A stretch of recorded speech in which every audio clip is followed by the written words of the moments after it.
ร้านเธอท่านสิมีอันเปิดขาเหือนอันนี้เฮ้ยบอกไว้แล้วกับมังไปปีนโซฟาหนุ่มๆเคยลองหรือเปล่าเนี่ยจะเอาไปจ้านในคอยจะดอกหนึ่งไปซื้อมาเดี๋ยวจะทิ้งกัน แน เลย มเลย อย่ามาเห็ดนานนะโอ้ยเห็ดเป็นทีแสดง มา อย่ามาดึงนะ เอาสบายดีเนาะทุกคนเนาะมื้อนี้สิมาหาบ่าวสุกอีกเพราะว่าบางอย่างนี้เห็นเมียเรานังแพรกับนังไซออกมาหน้ามันนี้ก็เลยสิมาหาเพิ่นมานี่เห็นเมียเพิ่นย่างออกมาหน้ามื้อหนึงขอยก็รีบมาเพิ่นเห็นหยังเด้สบายดี โอ้ยสบายดีนะเฮ็ดหยัง เมื่อนั่งเรียนนะโอ้ยนั่นเรียนกีตาร์ อยู่ผู้เดียวบ่ โอ้ยจะเรียนเป็นนะ เล่นเป็นอยู่บ่ล่ะ ผมเป็นกำลังจะจับคอร์ด อยากจับคอร์ดเล่นอยู่ผู้เดียวแล้วมื้อนี้เมียเอาหยัง อีนั่นมันอันไปนาน เราออกไปรำหนึงเห็นอยู่ ไม่ได้เบิ่งหัว สมาว่าให้เมียออกไปแดดๆนี่ฮะ โอ้ยมันโอ้ไปหาแม่ข้ามมันนะโอ้ไปหาเมียข้ามหรือว่าเอาแต่ตอนเช้าบ่แม่นบ่ โอ้ยจะไม่กระไรดอกคนมือคนเอาก่อนนะจะไม่กระไรดอก จะเอามาออกนั่นเจ้าหั่นเนาะ เวลาเก็บเขาไปจะออกไป ดูอดีพวกก็ได้ อีนายกระดังเลยดิแน่ อ่ะสิตั้งกล่องก่อนบัดนี้ มาถ่ายคือนั่นนี่แล้วนางไปถ่ายอยู่หลังบ้านคนนั้นน่ะ อยู่นี่ก็ได้สิเป็นได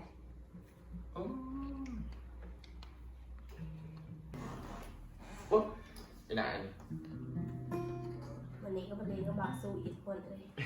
เมียเพิ่นบ่อยู่มื้อนี้ อีนายของเราคือมือดอกยังเขาได้เห็นมัน แอบควอลิตี้หรือกีตาร์ โอ้ยตัวเองยังดีบกเป็นมันเยียดกับคอร์ดอยู่ บ่เรียกว่าเป็นมึงมาลำตอนนี่จับมือคอยต้อนบ้างนะก็เห็นอะไร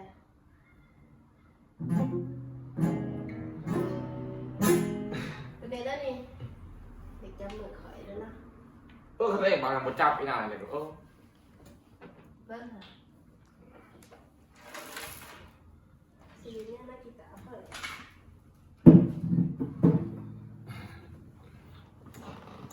มาแรงมองเมียจะมา สักหน่อยแหละเอาไปหามันคาเป็นยัง ให้คอยมากินน้ำนี่บอก ยังมันในโบราณ ยังไงบ่ได้กินข้าวเป็ดหรือเปล่าล่ะ ไม่ยังพอได้กิน ถ้าได้กินสิกินยังไงคือบ่นม อีนายนี่ชิบะชองนะ คือบ่นมแพ้มัน โอ้แพ้แล้ว มันตุ่นออกมันเม็ด อีนายเอาไปเลยอีนาย คือสีใหญ่เนาะ ก็ได้นะไม่ใช่อะไรขอ ไม่ นะ ได้เบิ่ง จะมาจับนะจะมาตั้งเจ้าโอ้ยใจเลยอีนาย บอกขึ้นแม่จะบอกบ่ซั่นแม่นบอก อย่ามาหลอกเบิ่งของเขา แม่นบ่ อยู่เลยนะอีนายเนี่ยโอ้ย ให้คอยเบิ่งที่คนจะสิซื้อว่ามันซำไร มาเขาบอกเขาเบิ่งดีนะถ้าชิปแบบไม่ได้ประนามไทย บ่เกี่ยวเพราะว่าขอยบ่ได้เฮ็ดคอนเทนต์เขาเว้าความจริงมักเจ้าลีเนาะ อย่ามาจอกมาจับนะไอ้นายอยู่ด้วยนะเป็นนะโอ้ย เจ้าคาขายแล้วค่ะแม่นบ่ จักแล้ว โคตรดีเลยเปล่าบ่ตรงกับใจ อันนั้น ก็บ่หากินข้าว เศรษฐกิจรับจะหน่อยไปเลยถ่ายนางชัยมาแบบแพง เฮามื้อแรกเพิ่นสิมา แล้วจะหน่อยแล้วก็มาแล้วเอาไปหาบ่มไปขอดมันคางก็มาโดย เนาะ โดย สิทายยังไปกินก่อนติไปกินข่อยก่อนอาจจะในห้องอาหารนั่นหยัง ไอ้นาย อ่า ก็ร้านเดียวได้สิมีอันเปิดขาเหือนอันนี้เฮ้ยบอกไว้แล้วกับมัง ก็ตีนโซฟาหนุ่มๆเคยลองหรือเปล่าเนี่ย ดีนะใหญ่เลยแหละ เคยลองก็เมียนละบอ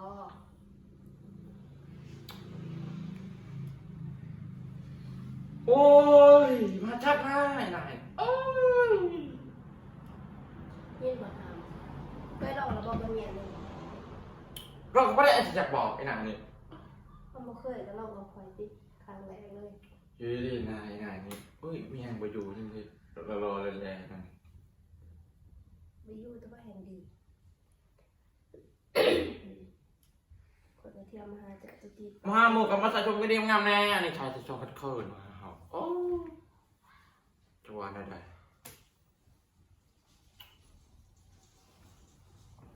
อ้นายอันนี้โอ้ยจะพลังชีนะเฮ้ยนะ เป็นเท่าใด โอ้ยปวดขา ค่าดำเลยสิ โจมาจนมือโชว์ขาดในตาเบิ่งไปอยากเบิ่งมา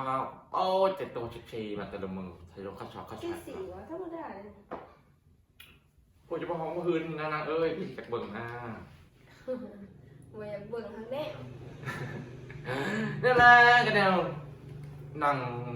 ไก่แต่บุกไก่เป็นยามา ไปว่าสิพาไปแทงวะแต่ว่า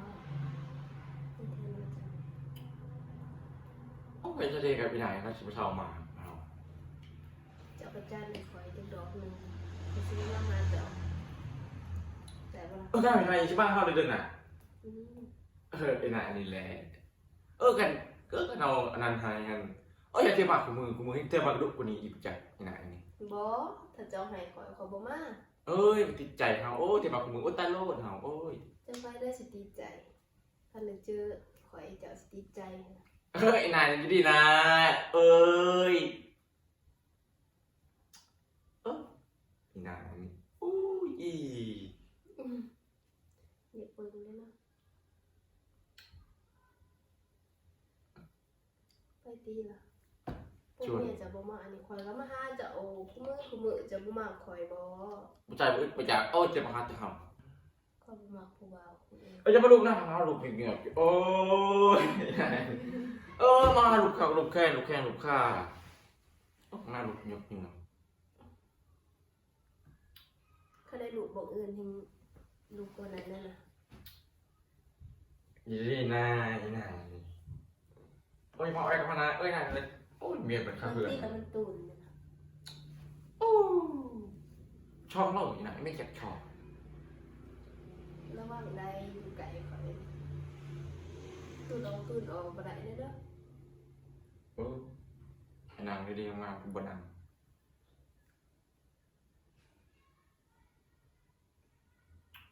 ยี่นาง ว่าเอาลีเจ้าบ่มาข่อยบ่ได้ข่อยแบบอาจจะเรียกเซ็กซี่ อีด่าอย่างนี้จะบอกว่าคือนะพี่จะเบิ่งนะ คือให้เจ้าได้เบิ่ง โอ้ เพื่อว่าเจ้าสิยาก เลยลูกเมียก็มีกันสองคน เจ้าคนน่ะมันเก่าแล้วก็เปลี่ยนของใหม่เลยติแล้วลอกของใหม่ได้บ่ อีนายจะดีนะ ถ้าเจ้าให้คอยจัก2-3 ดอกนี่คอยสัญญาข่อยสิบ่มาหาเจ้าอีกได้บ่ล่ะ อีนายนี่แหละ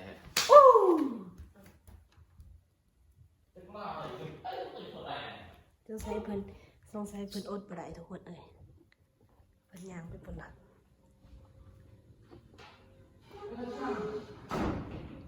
ไปเข้าให้ยังในห้องน้ำนะ เขานำ โอ้ล้างบ้านก็เปิดประตูไว้เนาะ ไม่ได้ไปมา เว้าน้ำกันดีๆก็ย่างนี่ออกมาเว้าน้ำกันก่อน อีนายนี่ไปจะสั่งมาคือเขาคือคายมาเบิ่งเพราะได้จากเบิ่ง เห็นบ่นี่ย่างนี่ อีนายนี่เฮ็ดปฏิทินตัวใด บ่ลีได้นี่ ถ้าเจ้าให้คอยสิบ่มาหาเจ้าอีกให้บ่ล่ะ มานายนายโอ้ยนายใครเห็นเนี่ย ไปเข้าห้องน้ำนี่ อยู่ดีๆนะไอ้นายเนี่ย อ้าวบอกอลี่ได้นี่นะเที่ยวมาหาเจ้าหลายเถื่อแล้วบ่ได้เพราะเถื่อ โอ้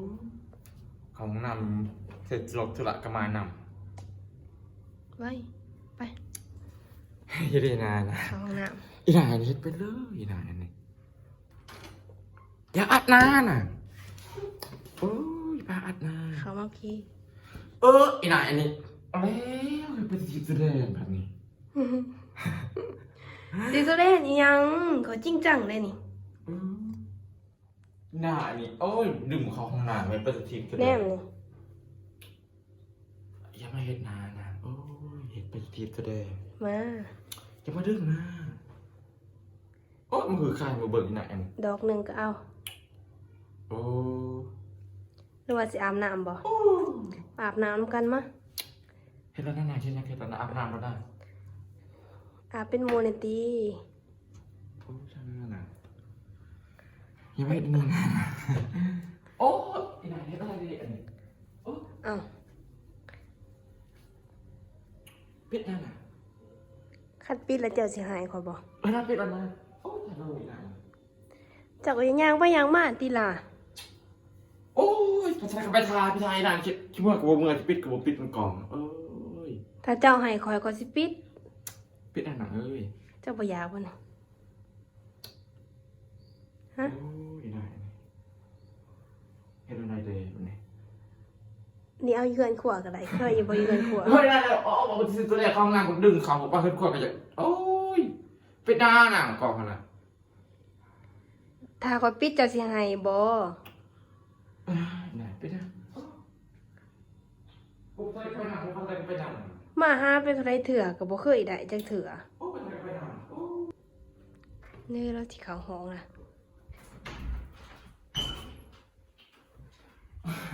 สิเอาขอเข้าห้องบ่ กินนายอันนี้อย่าเฮ็ดหน้าหน้าหนังอย่าเฮ็ดหน้าหนัง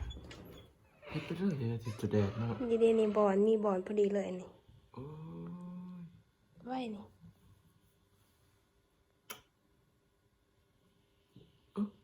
บาสุกก็จะได้ก็บ่หายเว้ยไปสิมื้ออะไรสัญญาณนี่ โอ้มานั่งโอ้ก็ไม่ทำเวลาลิ้นอันนั้น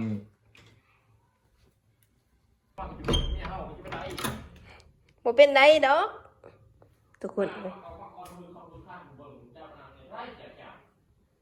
บ่อยากจับทุกคนเอ้ยมายามใดก็บ่เคยได้มื้อนี้ก็เมื่อซื่อๆอุตส่าห์มาหา